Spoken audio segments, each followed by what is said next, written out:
Hello साथियों, सभी का स्वागत अभिनंदन। साथियों, टेट को लेकर जो भी अपडेट निकल कर सामने आ रही है वो चैनल के माध्यम से मैं लगातार आप तक प्रोवाइड कराने की कोशिश कर रहा हूं। इसी कड़ी में मैं आपको बता दूं कि टेट को लेकर हर जगह से हमें विरोध देखने को मिल रहा है, ज्ञापन की श्रृंखला चल रही है। वहीं जो वरिष्ठ नेता है उनकी तरफ से भी यहाँ पर समर्थन मिल रहा है और उसके अलावा और बहुत सारी बातें जो टेट से जुड़ी हुई हमें देखने को मिल रही है, जो कि पॉजिटिव नेगेटिव दोनों तरह का रिस्पॉन्स यहाँ पर हमें देखने को मिल रहा है। तो उसी को लेकर पूरी खबर अपडेट की ओर हम चलते हैं, देख लेते हैं। वीडियो में आप लास्ट तक बने रहें और वीडियो को आप ज़्यादा से ज़्यादा शेयर और लाइक करते चले। सबसे पहले कुछ पॉइंट हमें यहाँ पर अपडेट के माध्यम से देखने को मिले, तो उनको हम जल्दी जल्दी देख लेते हैं। 18 मार्च 2014 को एनसीटी ने उत्तर प्रदेश सरकार के बेसिक शिक्षा विभाग के सचिव को पत्र लिखकर स्पष्ट किया कि 23 अगस्त 2010 से पहले नियुक्त इन सेवा शिक्षक केवल प्रशिक्षण प्राप्त करेंगे। उन्हें टेट उत्तीर्ण करने की आवश्यकता नहीं है क्योंकि उनकी नियुक्ति एनसीटी रेगुलेशन 2001 के तहत हुई थी। पत्र का अंश मैं आपको बताने वाला हूं, लेकिन यहाँ पर एक अपडेट है जो कि उत्तर प्रदेश की तरफ से हमें देखने को मिली। हालांकि जो टेट है वो पूरे भारत के लिए यहाँ पर बात चल रही है। 23 अगस्त 2010 से पहले नियुक्त को केवल प्रशिक्षण प्राप्त करना है, उन्हें टेट उत्तीर्ण करने की ज़रूरत नहीं है क्योंकि एनसीटी रेगुलेशन 2001 के तहत उनकी नियुक्ति हुई। 25/8/2010 से पहले नियुक्त अप्रशिक्षित इन सेवा शिक्षक अधिसूचना 23/8/2010 की धारा 4(5) के अंतर्गत आते हैं।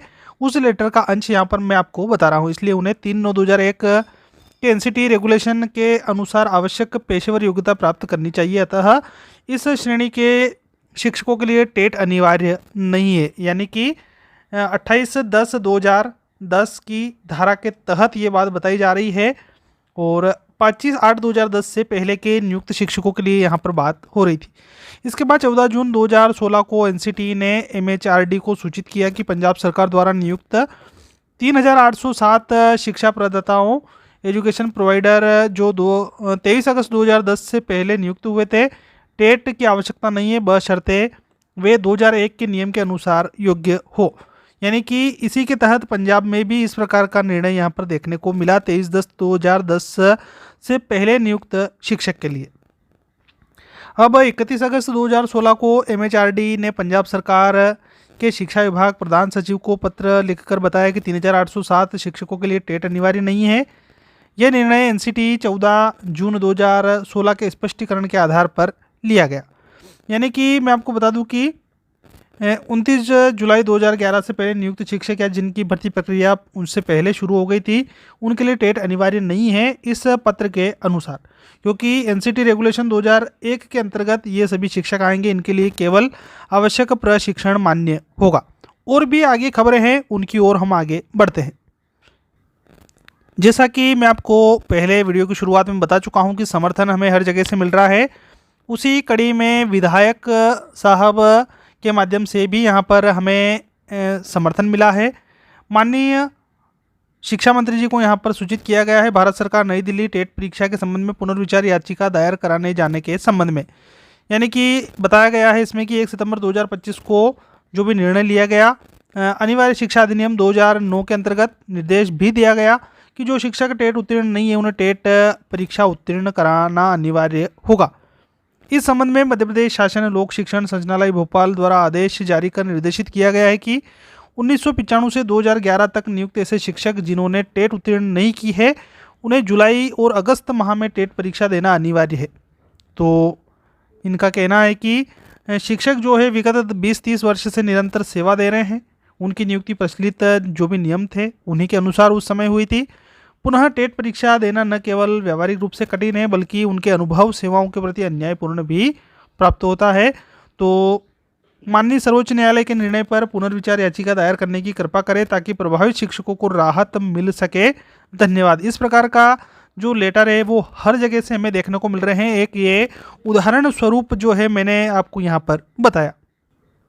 इसी से जुड़ी खबर अपडेट में जैसा कि हर जगह से हमें देखने को मिल रहा है कि टेट के विरोध में संयुक्त मोर्चा ने विधायक को मांगों का ज्ञापन सौंपा। इस प्रकार ज्ञापन की प्रक्रिया भी हर जगह से हमें देखने को मिल रही है, जो कि कहीं ना कहीं आगे चलकर पॉजिटिव कार्य हमारे लिए होगा।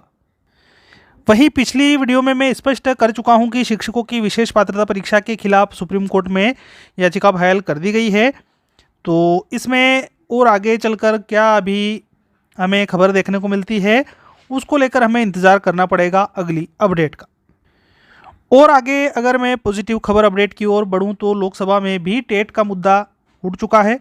सांसद महोदय ने कहा कि पुनर्विचार होना चाहिए। पात्रता परीक्षा पास करने को लेकर शिक्षकों में नाराजगी देखने को मिल रही है, जो कि जायज़ है। वहीं सरकारी शिक्षकों को शिक्षक पात्रता परीक्षा पास करने के दिए गए निर्णय पर शिक्षक संगठनों में नाराजगी है और इसी से जो रतलाम की बीजेपी सांसद है उनके माध्यम से यहाँ पर मामला लोकसभा में उठाया गया है। शुक्रवार को इन्होंने कहा कि शिक्षा के अधिकार आरटीई के तहत 20 से 25 सालों से काम कर रहे शिक्षकों से दोबारा योग्यता परीक्षा पास करने की बात सामने आई है। मेरे लोकसभा क्षेत्र के शिक्षकों के माध्यम से जानकारी सामने आई है। ये शिक्षक कई वर्षों से बच्चों को पढ़ा रहे हैं, उनके पास अच्छा अनुभव है। ऐसे में फिर से शिक्षकों की परीक्षा लेने से उनके मन में चिंता और दबाव बन रहा है। इस निर्णय से शिक्षकों का मनोबल कम हो सकता है। सरकार से निवेदन है कि इस विषय पर पुनर्विचार किया जाए। यानी कि ये भी एक पॉजिटिव रिस्पॉन्स यहाँ पर देखने को मिला। इस प्रकार की खबर अपडेट आप ज़्यादा से ज़्यादा शेयर करेंगे तो जो भी साथी कहीं ना कहीं विचलित हो रहे हैं तो उनके लिए यहाँ पर सबल का कार्य होगा। इसी से जुड़ी एक अपडेट की और आगे मैं बढ़ूँ तो शिक्षक का मनोबल कमज़ोर हो रहा है। जो अभी मैं रतलाम विधायक जो है माफ़ कीजिएगा रतलाम विधानसभा क्षेत्र से ये बात कर रहे थे सांसद चौहान, पटेल और पाटिल ये आए शिक्षकों के समर्थन में। तो झाबुआ रतलाम लोकसभा क्षेत्र की सांसद की बात कर चुके हैं हम, और इसके अलावा भी खरगोन बड़वानी के सांसद, खंडवा सांसद, ये सभी का समर्थन यहाँ पर भरपूर मिल रहा है। और इनका कहना यही है कि ये जो टेट की परीक्षा इन शिक्षकों से वापस ली जा रही है, ये कहीं ना कहीं इस पर विचार होना चाहिए और पुनर्विचार याचिका दायर यहाँ पर होनी चाहिए सरकार की तरफ से। जैसा कि पुरानी अपडेट में मैं आपको पहले ही बता चुका हूँ कि लोक शिक्षण संचालनालय के बाद में अब जनजाति कार्य विभाग में भी जो भी पदस्थ शिक्षक है इनकी संख्या लगभग 65,000 बताई जा रही है। इनको भी टेट अनिवार्य कर दिया गया है। एक लेटर के माध्यम से ये हमें देखने को मिली थी।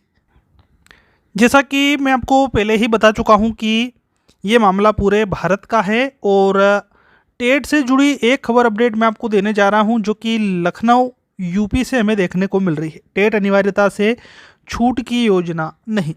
शिक्षक पात्रता परीक्षा टेट को लेकर संसद में केंद्र सरकार द्वारा दिए गए स्पष्ट जवाब के बाद उत्तर प्रदेश के शिक्षकों में चिंता और असमंजस की स्थिति यहाँ पर देखने को मिली है। 2011 से पहले नियुक्त शिक्षकों को टेट से पूरी तरह छूट दिए जाने की उम्मीद लगाए बैठे शिक्षक संगठनों को सरकार के रुख से बड़ा झटका लगा है। केंद्र सरकार ने साफ कर दिया है कि टेट न्यूनतम अनिवार्य योग्यता बनी रहेगी और इससे किसी तरह की सामूहिक छूट की फिलहाल कोई योजना नहीं है। संसद में पूछे गए प्रश्न के लिखित जवाब में केंद्रीय शिक्षा राज्य मंत्री चौधरी साहब ने बताया कि निःशुल्क अनिवार्य बाल शिक्षा अधिकार अधिनियम आरटीई 2009 की धारा 23 के तहत राष्ट्रीय शिक्षक शिक्षा परिषद एनसीटी ने 23 अगस्त 2010 की अधिसूचना के माध्यम से कक्षा 1 से 8वीं तक के शिक्षकों के लिए न्यूनतम योग्यता तय की थी, जिसमें टेट उत्तीर्ण करना अनिवार्य किया गया था। सर्वोच्च न्यायालय ने 1 सितंबर 2025 के अपने निर्णय में टेट को ही अनिवार्य योग्यता माना है। जिन सेवारत शिक्षकों की सेवा में 5 वर्ष से अधिक समय शेष है उन्हें निर्णय की तिथि से 2 वर्ष के भीतर टेट पास करना अनिवार्य होगा। आगे जिन शिक्षकों की सेवा में 5 वर्ष से कम समय शेष है वे टेट परीक्षा पास किए बिना सेवानिवृत्ति तक सेवा में बने रह सकेंगे, लेकिन टेट पास किए बिना ऐसे शिक्षक पदोन्नति के लिए पात्र नहीं होंगे। इस जवाब से प्रदेश में टेट नहीं करने वाले 1.86 लाख यानी 1,86,000 शिक्षकों में फिर से बेचैनी बढ़ गई है। मैं ये लखनऊ यूपी से बात यहाँ पर कर रहा था इस अपडेट के तहत। वहीं अखिल भारतीय शिक्षक संघर्ष मोर्चा के राष्ट्रीय सह संयोजक और उत्तर प्रदेश बीटीसी शिक्षक संघ के प्रदेश अध्यक्ष यादव जी जो है उनका कहना है कि उम्मीद थी कि केंद्र सरकार शिक्षकों के भविष्य को सुरक्षित रखने के लिए उन्हें टेट से राहत देगी, लेकिन सरकार ने सुप्रीम कोर्ट के फैसले का हवाला देकर कोई ठोस राहत यहाँ पर नहीं दी है। ये यूपी से खबर अपडेट हम बात कर रहे थे। फिलहाल हमारे एमपी की ओर आगे बढ़े हम, तो अभी फिलहाल पॉजिटिव रिस्पॉन्स हमें देखने को मिल रहा है। बहुत जल्द हो सकता है कि कुछ न कुछ यहाँ पर समाधान निकलकर सामने हमें देखने को मिले। तो और भी कोई खबर अपडेट जो भी आएगी टेट से जुड़ी हुई, मैं आप तक साझा करता रहूँगा। फिलहाल आप इस वीडियो को लेकर क्या अपने विचार रखते हैं वो कमेंट के माध्यम से आप हमें बताते रहे। साथ ही साथ इस खबर अपडेट को आप ज़्यादा से ज़्यादा शेयर कीजिएगा। मिलते हैं अगली खबर अपडेट में, तब तक के लिए आप सभी को जय हिंद, जय भारत।